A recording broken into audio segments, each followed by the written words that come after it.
Assalamualaikum warahmatullahi wabarakatuh. Salam sejahtera untuk kita semua. Semangat juara! Bertemu lagi dengan saya Priatiningsih, guru mata pelajaran ekonomi.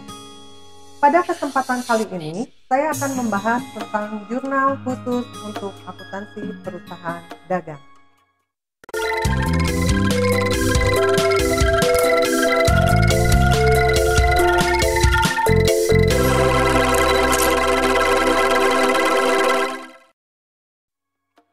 Sebelum masuk ke pencatatan jurnal khusus, kalian harus tahu dulu apa itu jurnal khusus. Di dalam pencatatan pembukuan akuntansi, ada istilah jurnal umum dan jurnal khusus. Jurnal umum merupakan jurnal serbaguna yang mencatat semua transaksi. Untuk perusahaan kecil dan menengah, jurnal umum cukup untuk pencatatan berbagai transaksi. Namun, lain halnya dengan perusahaan besar dan banyak sekali transaksi. Dalam kasus ini, jika semua transaksi dimasukkan ke dalam jurnal umum, maka pencarian informasi terhadap transaksi akan menjadi sulit. Maka dari itulah, jurnal khusus dimunculkan untuk mencatat transaksi-transaksi khusus yang terjadi pada perusahaan. Transaksi khusus yang dimaksud adalah transaksi yang banyak dan sering terjadi, serta bersifat sama dan berulang-ulang. Jadi, sekarang kalian bisa pahami bahwa jurnal khusus itu adalah jurnal yang dibuat khusus untuk mencatat transaksi-transaksi yang sama dan sering terjadi atau berulang-ulang. Nah, untuk lebih jelasnya, kalian nanti bisa melihat perbedaan antara jurnal umum dan jurnal khusus. Pada bagian berikut ini, kalian bisa lihat perbedaan antara jurnal umum dan jurnal khusus. Yang pertama, kalau dilihat dari bentuk jurnal umum.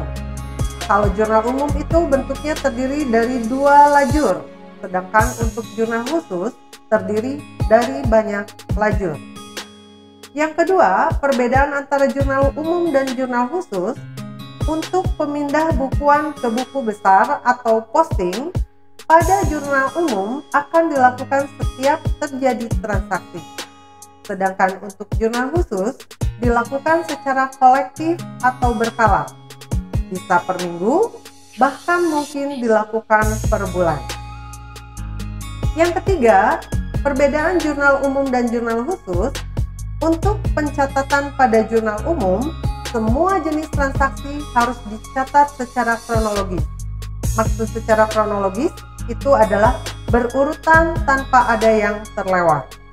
Sedangkan untuk jurnal khusus, pencatatan dilakukan hanya untuk transaksi-transaksi yang sejenis dan sering terjadi saja.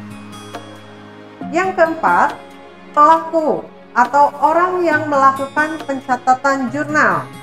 Untuk jurnal umum, pencatatan dapat dilakukan oleh 1 orang, sedangkan pada jurnal khusus dapat dilakukan oleh beberapa orang. Yang kelima, penggunaan jurnal umum digunakan hanya untuk perusahaan jasa, perusahaan dagang yang transaksinya sedikit. Sedangkan untuk jurnal khusus digunakan untuk perusahaan yang besar, baik itu perusahaan dagang yang transaksinya banyak. Nah, itulah perbedaan antara jurnal umum dan jurnal khusus. Berikutnya, manfaat jurnal khusus. Ada beberapa manfaat jurnal khusus, yaitu yang pertama, memungkinkan pembagian pekerjaan. Jurnal umum yang mencatat semua transaksi pada satu jurnal sulit membagi pekerjaan secara baik.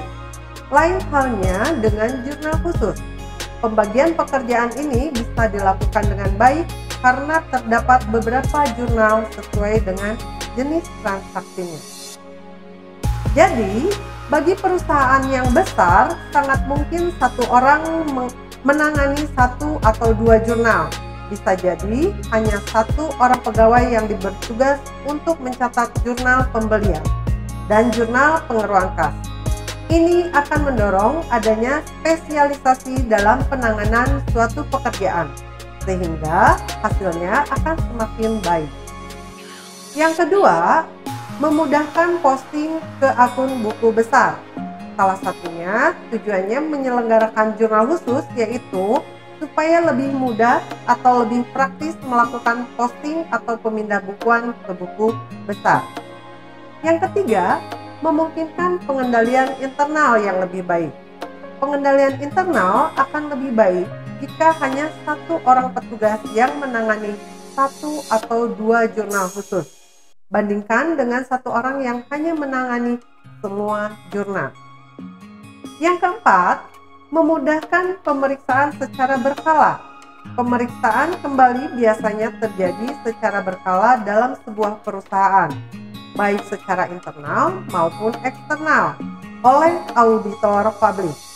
Dengan adanya jurnal khusus, transaksi keuangan sejenis yang telah banyak tercatat dalam perusahaan akan dibukukan secara ringkas dan praktis pada satu jurnal, sehingga memberikan kemudahan bagi auditor internal maupun eksternal untuk melakukan pemeriksaan. Nah, berikutnya ada jenis-jenis jurnal khusus.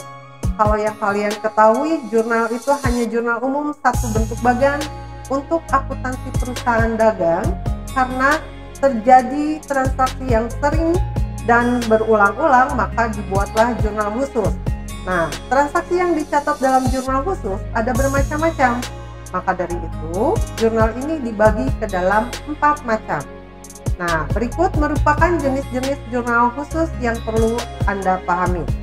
Yang pertama, ada yang namanya jurnal khusus pembelian. Yang kedua, ada jurnal khusus penjualan. Yang ketiga, jurnal khusus penerimaan kas. Dan yang keempat, ada jurnal khusus pengeluaran kas. Nah, untuk jenis-jenis jurnal khusus akan Ibu sampaikan pada materi berikutnya.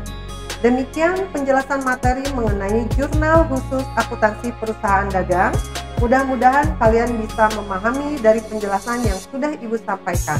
Sampai bertemu kembali di pertemuan berikutnya. Terima kasih atas perhatiannya. Wassalamualaikum warahmatullahi wabarakatuh. Semangat juara!